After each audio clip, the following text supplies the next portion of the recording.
비평하는 사람은 중요하지 않습니다.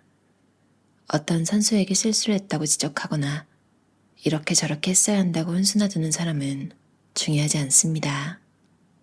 진짜 중요한 사람은 경기장에 서 있는 투사입니다.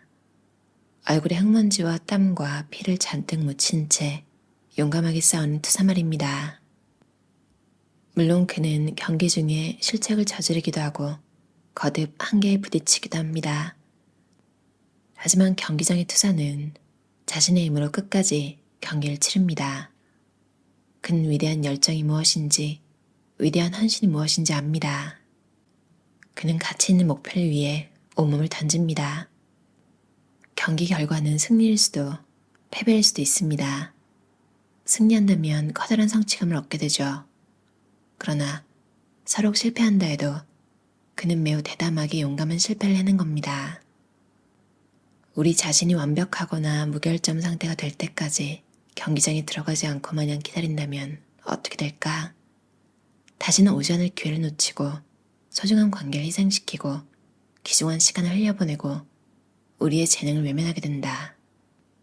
오직 자신만이 할 수 있는 독특하고 유일한 일을 하지 못하게 된다. 완벽과 무결점은 유혹적인 말이지만 우리 인생에 그런 건 존재하지 않는다. 우리는 무조건 경기장에 발을 들여놓아야 한다. 여기서 경기장이란 새로운 인간관계일 수도 있고 중요한 회의일 수도 있고 가족과의 껄끄러운 대화일 수도 있고 창조적인 작업일 수도 있다. 무엇이든 간에 경기장에 들어서기 위해서는 참여하려는 의지와 용기가 필요하다. 우리는 관중석에 앉아서 비평과 충고를 쏟아낼 것이 아니라 대담하게 경기장 한가운데로 걸어들어가 사람들 옆에 모습을 드러내야 한다. 대담하게 뛰어드는 것, 이것이 바로 취약성이다. 스스로가 부족하다고 느끼는 것은 우리가 결코 충분하지 않다는 메시지 속에서 살고 있기 때문이다. 부족한 느낌에 관한 글 중 내가 가장 좋아하는 것은 국제활동가이자 모금 전문가인 린 트위스트의 글이다. 그녀는 져서 돈 걱정 없이 행복하게 꿈을 이루는 법에서 부족한 느낌을 세상에서 가장 큰 거짓말이라고 표현했다. 다음은 책의 한 대목이다. 내가 그리고 수많은 사람들이 아침에 눈을 떠서 맨 처음 하는 생각은 나는 잠을 충분히 자지 못했어 라는 것이다. 두 번째로 하는 생각은 나에게는 시간이 충분하지 않아 라는 것이다. 충분하지 않다는 생각은 우리가 사실 여부를 확인하거나 의문을 품기도 전에 자동으로 머릿속에 떠오른다. 우리는 깨어있는 시간의 대부분을 뭔가를 충분히 가지고 있지 않다는 말을 듣고 설명하고 불평하고 걱정하면서 흘려보낸다. 침대에서 몸을 일으키기도 전에 발이 방바닥에 닿기도 전에 우리는 이미 문제가 있고 남보다 못하고 뭔가를 갖지 못한 사람이 된다. 잠자리에 들 때도 머릿속은 그날 하루 동안 얻지 못한 것들과 끝내지 못한 일들로 뒤죽박죽된다. 우리는 이런 생각들을 짐처럼 짊어진 채 잠이 들고 그 부족한 느낌의 잔상과 함께 깨어난다. 이러한 내적 결핍은 우리의 질투심, 욕심, 편견, 삶과의 투쟁 한가운데서 생명을 유지한다. 모두가 자신이 가지지 못한 것에 극도로 신경 쓰는 사회에서는 늘 뭔가 부족한 느낌이 더욱 기승을 부린다. 우리는 인정, 사랑, 돈, 자원 등 모든 것이 부족하거나 없다고 느낀다. 그래서 우리가 가진 것과 가지지 않은 것, 다른 사람이 가진 것, 우리에게 필요한 것, 우리가 원하는 것을 대비하고 따져보는 일에 어마어마한 시간을 들인다. 이러한 끊임없는 계산과 비교는 자신을 초라하게 만든다. 과거에 대한 향수 역시 비교의 한 형태로 위험성을 가지고 있다. 우리가 현재와 과거를 얼마나 자주 비교하는지 생각해보자. 우리는 과거의 자신, 과거의 삶을 얼마나 습관적으로 떠올리는가. 그런 과거는 추억이라는 이름으로 아름답게 편집된 것일 뿐인데도 말이다. 결코 충분하지 않다는 메시지는 하룻밤 사이에 만들어진 것이 아니다. 하지만 수치심을 조장하는 문화에서는 늘 뭔가 부족한 느낌이 빠르게 확산된다. 사람들이 비교하는 습관에 젖어 있는 데다 진정 어린 참여가 없어서 사회가 파편화되어 있기 때문이다.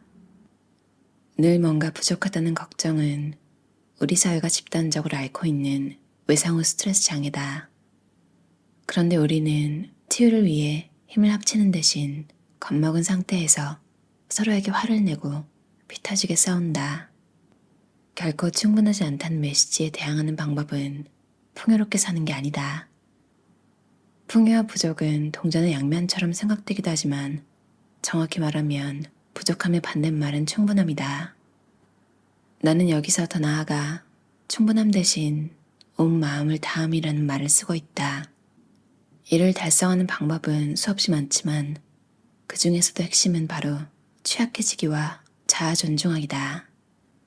불확실성을 감수하고 마음에 상처를 입더라도 감정을 드러내는 것, 지금의 내가 괜찮은 사람이라는 사실을 아는 것이다. 취약성은 진실, 그리고 용기와 더 닮아있다. 진실과 용기는 항상 편안하진 않을지언정 나약함은 절대 아니다. 완벽주의는 건전한 성취와 성장이 아니다. 완벽주의는 자신을 방어하기 위한 움직임이다. 우리가 모든 일을 완벽하게 해내고 완벽한 외모를 갖춘다면 비난, 비판, 수치심의 고통을 피하거나 최소화할 수 있다는 믿음이다. 완벽주의는 20톤짜리 보호막이다. 또한 완벽주의는 자기계발과 다르다. 완벽주의의 핵심은 남한테 인정받으려고 애쓰는 것이다. 완벽주의자들은 대부분 자신의 성과에 대한 칭찬을 받으며 자란 사람들이다. 건전한 노력은 어떻게 해야 내가 발전할까 생각하며 자신에게 초점을 맞춘다. 반면 완벽주의는 외부에 초점을 맞춘다. 사람들이 어떻게 생각할까? 완벽주의는 하나의 속임수다. 완벽주의는 성공의 열쇠가 아니다. 완벽주의가 자기 파괴적인 이유는 세상에 완벽이란 존재하지 않기 때문이다. 완벽은 달성 불가능한 목표다. 완벽주의에는 중독성이 있다. 완벽주의는 우리에게 수치심, 비판, 죄책감을 느끼게 한다. 나의 부족함도 아름답게 여겨라. 어느 지점에 서 있든 간에 완벽주의에서 해방되길 원한다면 남들이 뭐라고 생각할까 해서 나는 괜찮은 사람이야로 생각을 옮겨야 한다. 그것은 긴 여정이다. 그 여정은 수치심, 회복 탄력성, 자신을 향한 공감, 그리고 자기 삶의 주인이 되는 데서 출발한다. 자기 자신에게 그리고 다른 사람에게 더 친절하고 더 따뜻해져야 한다. 우리가 아끼는 사람들에게 이야기할 때와 똑같은 방식으로 자기 자신에게 말을 걸어야 한다. 힘들 때, 실패했을 때, 자존감이 떨어질 때 자신의 고통을 외면하지 말자. 자기 자신을 혹독하게 비판하거나 채찍질을 하지도 말자. 자기 자신을 더 이해해주고 따스하게 대하자. 자존감이 저하될 때 힘들어하는 것이 인간 공통의 경험임을 인식하자. 그것은 나에게만 일어나는 일이 아니라 우리가 모두 경험하는 일이다. 부정적인 감정에 균형 있게 접근하자. 그래야 감정이 억압되지도 않고 과장되지도 않는다. 자신의 고통을 무시하는 동시에 공감한다는 것은 불가능하다. 마음 챙김을 하려면 자기 생각과 감정에 지나치게 몰입하지 않아야 한다. 부정적인 것들에 사로잡혀 휩쓸리지 말자. 예술은 완벽하게 불완전하다. 당신이 하려고 하는 일에 예술이라는 단어가 들어가는 순간 우리는 완벽으로부터 면제될 권리를 얻는다. 예술은 고맙게도 완벽함에 대한 기대로부터 우리를 해방시켜준다. 불안한 사람에게 수치심이 찾아오는 것은 자기 삶의 통제권을 잃는다고 느끼고 점점 힘들어지는 삶을 관리할 수가 없다고 느끼기 때문이다. 증오가 가득한 사람들을 상대로 이기려 하지 마라. 당신은 마음에 들지 않는 사람들을 길들이는 조련사가 아니다. 희망이란 목표를 세우고 인내와 끈기를 발휘해 그 목표를 계속 추구하고 자신의 능력을 믿는 것이다. 플랜 B가 따로 있는 것이 아니다. 희망이 곧 플랜 B다. 희망은 학습하는 것이다. 브레네 브라운 저자의 마음 가면이라는 책이었어요. 브레네 브라운 저자는 이름을 한 번쯤 들어보셨거나 아마 테드톡 강연을 유튜브에서 보신 적이 있으실 거예요. 넷플릭스에도 브레네 브라운이라고 치면 영상이 있는데 그거 보셔도 될 것 같아요. 참 우리가 보는 눈이 높아지고 뭔가 더 많이 알수록 신기하게 이제 창작, 뭔가를 만들어낼 때 내가 더 많이 안다는 것이 도움이 되면서 걸림돌이 되기도 하잖아요. 왜냐면 아니 이걸 만들고 사람들한테 보여주면 비웃겠지? 다 자기 기준으로 내가 점점 눈이 높아질수록 이거는 세상에 내놓을 수가 없는 거예요. 좀 가끔 너무 자기한테 관대한 사람? 그게 나쁘다는 게 아니라 좀 특이한 케이스로 그러니까 모든 걸 다 스스로 포용하는 그러니까 겉으로 보이는 건 똑같은 거죠. 그러니까 자기 비하와 그러니까 내 건 별로야 뭐 이런 시기를 다 지나가지고 그런 뭐랄까요 과정을 다 거친 포용과 그냥 뭔가 근거 없는 자신감 겉으로는 비슷해 보이는데 내면에서 일어났던 그런 과정들 그런 걸 다 겪고 나서 나 자신을 드러내는 사람들을 보면 이제 앞으로 무슨 일이 생겨도 되게 굳건하게 자기를 지켜내는 힘 이런 게 보이는 것 같아요.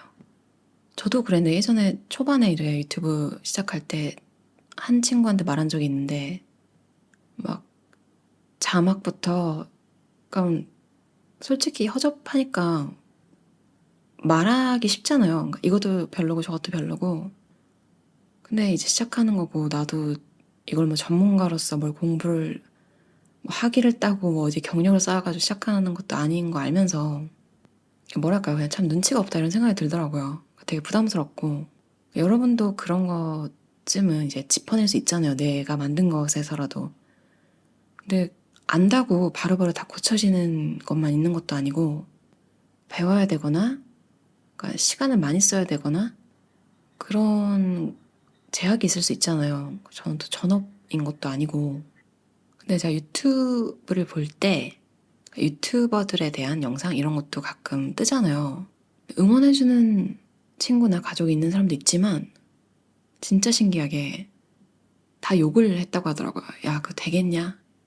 되겠냐고 막 이러면서 그런 것들을 보고 느꼈어요. 그러니까 그러니까 사람이라는 게 원래 그렇구나. 이게 되게 흔한 거구나. 그러니까 이런 거를 깨닫고 나면 여러분이 뭘 할 때 나한테 되게 중요한 사람이라도 뭐라고 던지던 좀 걸러서 듣고 그러니까 소신대로 좀 밀고 나가는 그런 것도 필요한 것 같아요. 전문가도 틀린다고 하잖아요. 미래학자들도 틀리고 내가 안 해서 더 후회할 것 같으면 그냥 하는 게 그게 또 그냥 나다운 삶이 아닐까 이런 생각이 들어요. 그래서 제가 마지막에 읽었던 부분 플랜 B가 따로 있는 게 아니라 내가 희망을 가지면 내 희망이 바로 플랜 B다. 이게 되게 저한테는 와닿았어요. 그러니까 자신을 믿고 가라는 거잖아요. 친한 사람들도 막 뭐가 안 좋네 저게 안 좋네 네가 이걸 하겠냐 이런 얘기를 되게 서스럼 없이 하는데 그쵸 주눅이 안 들면서 잘할 수가 없겠죠. 또 슬픈 게 남의 이야기를 잘 듣고 또 그걸 반영하려고 노력하고 성실한 사람들이 또 이런 이야기를 들으면 흘리지를 못하고 괴로워하고 그러니까 좀 뭐랄까요 정말 방해를 받는 그런 일이 많잖아요. 좀 소신대로 밀고 나가자. 내년에는 하고 싶던 거 좀 미뤄뒀던 거 있으면 좀 추진하는 해를 해보자. 자신감을 얻고 여러분이 밀고 나가고 싶은 게 있을 때 좀 힘이 필요할 때 그럴 수 있다고 그러라고 좀 다독여주는 책인 것 같아서 되게 위안이 많이 됐어요. 우리가 아끼는 사람들에게 이야기할 때와 똑같은 방식으로 자기 자신에게 말을 걸어야 한다. 진짜로 이제 연말이잖아요. 곧 내년이 다가오는데 한 해를 되돌아보는 시간 이런 걸 갖게 되는 것 같아요. 그때 자책이나 비판 이런 거보다 그때는 어쩔 수 없었어. 참 잘했다. 이번 년도 잘 살아왔다. 이렇게 다독여질 수 있으면 참 좋을 것 같아요. 들어주셔서 감사합니다. 즐겁고 행복한 하루 보내세요.